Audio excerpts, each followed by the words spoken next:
அந்த ஐயப்ப மேல ஆன சத்தியமா நான் நல்லவனா வாழறேன். சாமி சரணம் ஐயப்பா, சாமி சரணம் ஐயப்பா.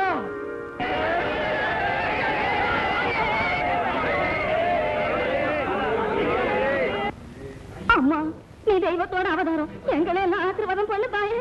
அம்மா, உங்களுக்கு ஆசீர்வாதம் பண்ற அளவுக்கு எனக்கு அருகதை இல்லை. எங்க அப்பா தன் வாழ்க்கையே ஐயப்பனுக்கு அர்ப்பணிச்சவரு. அவர்தான் உங்களுக்கு ஆசீர்வாதம் பண்ணணும். அப்பா, அம்மா வாங்கப்பா போகலாம்.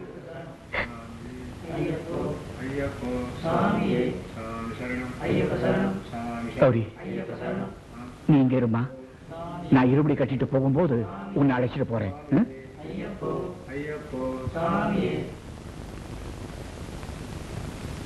கன்னிமூல கணபதி பகவானே,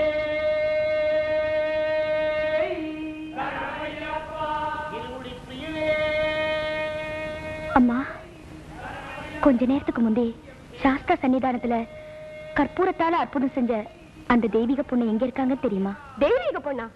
அவளை எதுக்கு நீங்க தேடுறீங்க? அவங்களாலதாம்மா எனக்கு வாழ்வு கிடைக்கணும்.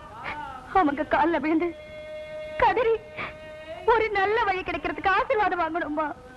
பைத்தியம், அவகிட்ட எந்த சக்தியும் கிடையாது. அவ ஒண்ணு தெய்வ பிறவி இல்ல, அவ ஒரு சாப பிறவி. ஊரே வணங்குற அந்த தெய்வீக பிறவி மேல உனக்கு ஏமா இவ்வளவு பொறாம? நான் உன்கிட்ட வந்து கேட்டேன் பாரு. கௌரி வாமா.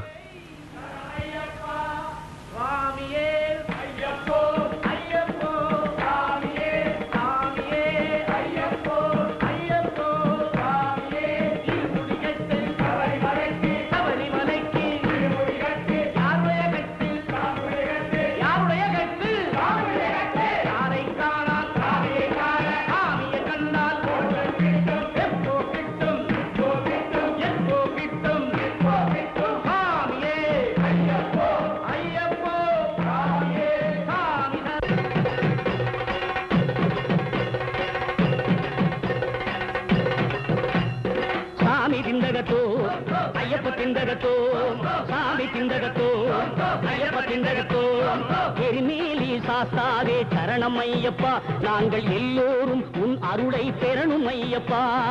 எரிமேலி சாஸ்தாவே சரணம் ஐயப்பா, நாங்கள் எல்லோரும் உன் அருளை பெறணும் ஐயப்பா. சாமி திண்டகத்தோ ஐயப்ப திண்டகத்தோ, சாமி திண்டகத்தோ ஐயப்ப திண்டகத்தோ.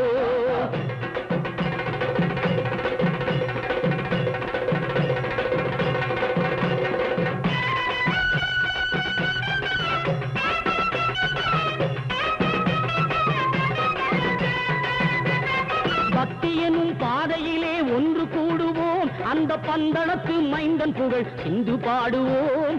புத்தியோடு கலந்து போன ஆணவம் தீர வண்ண புள்ளிகளால் கோலம் ஏற்று துள்ளி ஆடுவோம்.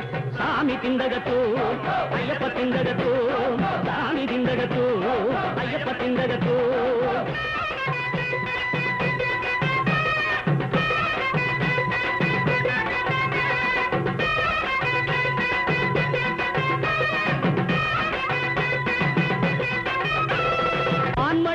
அருள்பொழியும் ஐயப்பா, கேட்ட வரம் அனைத்தும் கொடுப்பது உன் கையப்பா.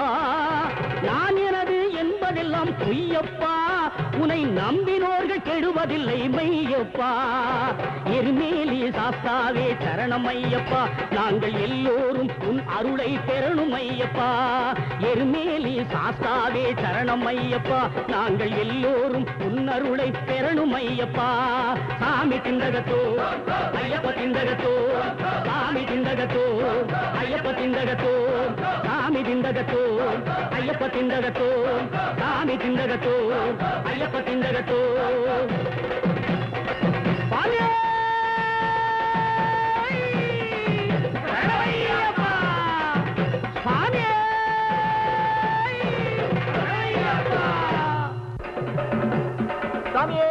எரிமேலி தர்ம சாஸ்தாவே, சாமியே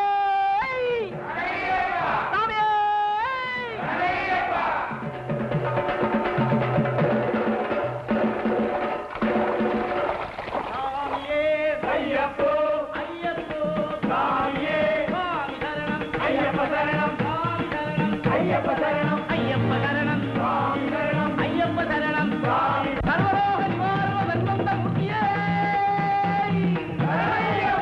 அகிலாண்ட கோடி பிரம்மாண்ட நாயகரே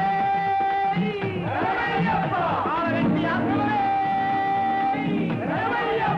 ஆலகட்டியின் வாசலே ஐயப்போ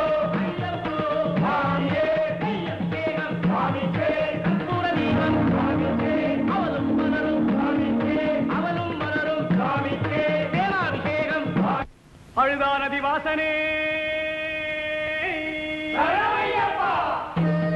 ரங்கராஜசாமி, சாமி சரணம். இந்த அழுதாநதி பகுதியில தான் மணிகண்டன் மதம் செஞ்ச மகிழ்ச்சியோட உடல் விழுந்து வளர ஆரம்பிச்சது. மணிகண்டன் அந்த உடல் மேல நர்த்தனம் ஆடி அதை அடக்கி உலகத்தை காப்பாத்தினாரு. ஐயப்பனோட அந்த கருணைய நினைவு கொள்ளத்தான் பக்தர்கள் இங்கே கல்லெடுத்து போடுறாங்க. இந்த இடத்தை தான் கல்லிடுங்குன்றுன்னு கொண்டாடுறோம். இந்த புனிதமான பம்பா நதிய தட்சிண கங்கைன்னு சிறப்பா சொல்றாங்க. இதனுடைய மன இழுக்க போக்குற திவ்ய தீர்த்தம் இது. ஒரு மண்டலம், அதாவது 41 நாள் முறையா விரதம் இருந்து இருமுடி ஏந்தி இந்த பம்பையில நீராடிட்டு பக்தியோட வர்றவங்க தான் 18ஆம் படி ஏற முடியும். விரதம் இல்லாதவங்களும் இளவயசு பெண்களும் 18ஆம் படி ஏறது மகா பாவம். அவங்கெல்லாம் பின்வாசல் வழியா சன்னிதானத்துக்கு போய் தரிசனம் செய்யலாம்.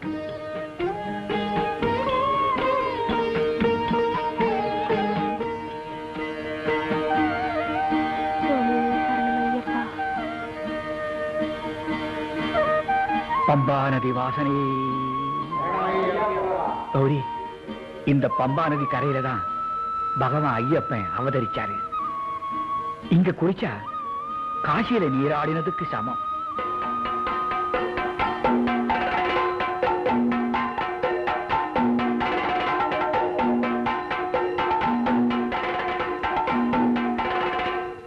சுவாமி, பம்பையில ஏன் சாமி தர்ப்பணம் பண்றாங்க? சுவாமி, தசரத சக்கரவர்த்தி காலமான போது வனவாசத்தில் இருந்த ராமச்சந்திரமூர்த்தி இங்கேதான் அப்பாவுக்கு தர்ப்பணம் பண்ணாரு. இங்கே தர்ப்பணம் பண்றவங்களுடைய மூதாதையர்களுக்கு முக்தி நிச்சயம். பம்பா வாசனை சுவாமியே.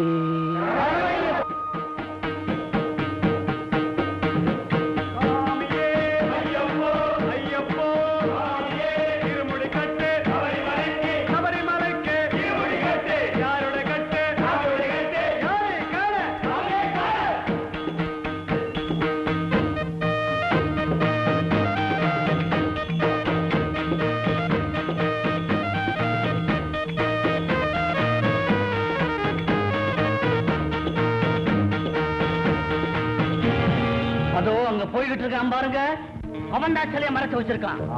கிரைம் பயத்துல பக்தன் ஆயிட்டான். நம்மளை பத்திய எல்லா விஷயத்தையும் கண்டிப்பா அந்த கிழவன்ட்ட சொல்லியிருப்பான். இவனை உயிரோட விட்டா நமக்கு தான் ஆபத்து. இவனை தீர்த்து கட்ட டெக்னிக்கலா ஒரு பிளான் வச்சிருக்கேன். சாமியே ஐயப்போ ஐயப்போ, சாமியே இருமுடி கட்டு கரவக்கோ.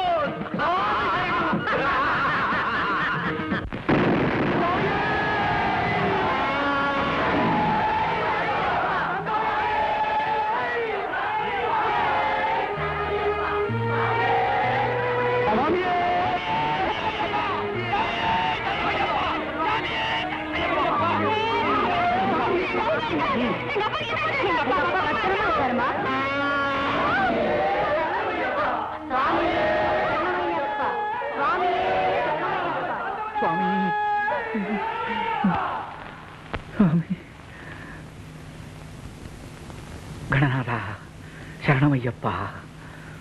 சுவாமியே சரணம், சுவாமியே சரணம். இதுதான் ஐயப்பனுடைய நிதர்சனமான சக்தி. தன்னை நம்பி மலைக்கு வர்றவங்களை வழித்துணையா வந்து காப்பாற்றுற காவல் தெய்வம் அந்த தர்ம சாஸ்தா. சுவாமியே சரணம் ஐயப்பா.